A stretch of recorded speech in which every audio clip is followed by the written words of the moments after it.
Chelsea show progress versus Arsenal, but teething issues remain. The landmark victory Mauricio Pochettino needs to kickstart his Chelsea career still eludes him. Arsenal showed great resilience in battling back to earn a 2-2 draw at Stamford Bridge on Saturday.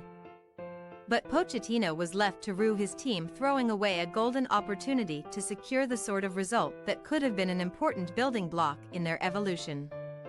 Arteta spoke glowingly this week about how Pochettino taught him so much during their playing days together at Paris Saint-Germain. And for a long time at Stamford Bridge, this appeared to be something approaching a lesson in management from the Argentine. Pochettino surprised his opposite number by starting Cole Palmer as a false nine. Out of possession, Palmer and Conor Gallagher tirelessly led Chelsea's press, forcing the visitors into uncharacteristic errors which had Arteta fuming on the touchline. Arteta is hardly a shrinking violet in the dugout. But his ire is usually saved for the match officials rather than his own players, and so it was noticeable from the outset how frustrated he had become with a combination of Chelsea's fast start and his own team's slovenly behavior. "What went wrong was the start of the game," said Arteta. "We didn't play with enough purpose and clarity. We were just moving the ball without the intention to threaten them. That's a really dangerous thing to do against teams like Chelsea. Then we didn't win enough duels, and in tight areas when we had them they escaped from that and they attacked open spaces, and they are really dangerous things to do." The Blues were good value for their 2-0 lead even if both goals were fortuitous. William Saliba was adjudged to have handed Mykhailo Mudryk's header despite the ball hitting him from point-blank range.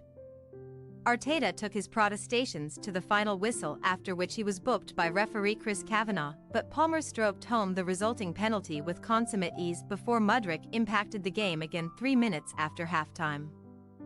The Ukrainian winger appeared to attempt a cross from the left flank which looped over David Raya and landed into the net.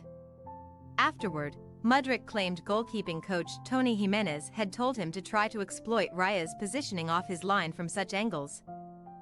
But it nevertheless appeared a moment of fortune. Whatever the truth, Mudryk now has his first home goal and a moment which can help his individual development, coming against the team who also tried to buy him from Shakhtar Donetsk back in January.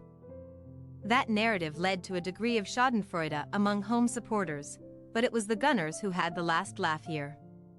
Chelsea had done an excellent job of nullifying Martin Odegaard collectively and Bukayo Saka individually. The latter marshalled superbly by Marc Cucurella in what must surely rank as one of his best games for the club. But all that was undermined by a poor mistake from Blues goalkeeper Robert Sanchez, gifting the ball to Rice, who still had plenty to do but finished smartly into the vacated net to trigger a comeback. In a measure of how blunted they had been all afternoon, Rice's goal was Arsenal's first shot on target. Coming in the 77th minute, Saka finally freed himself from Cucurella to cross for substitute Leandro Trossard to equalize, leaving Pochettino to reflect on an incomplete team performance. "We were very competitive, but we are disappointed because in the end we lose 2 points," said Pochettino. "Until 77 minutes when we conceded the first goal. We didn't concede too many chances. I think 90% of goals are because an opponent makes a mistake. We can only criticize the players a little bit in reading better the tempo, the timing. We can take risks because it's our philosophy but make better decisions," added Pochettino.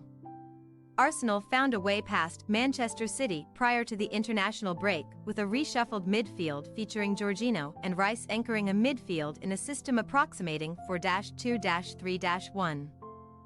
Attempting to sacrifice a degree of creativity for stability, but it was not convincing in that aim here. Oleksandr Zinchenko was taken off at halftime after a torrid 45 minutes against Raheem Sterling, while Odegaard was unable to influence play and found himself substituted when Arsenal were chasing the game.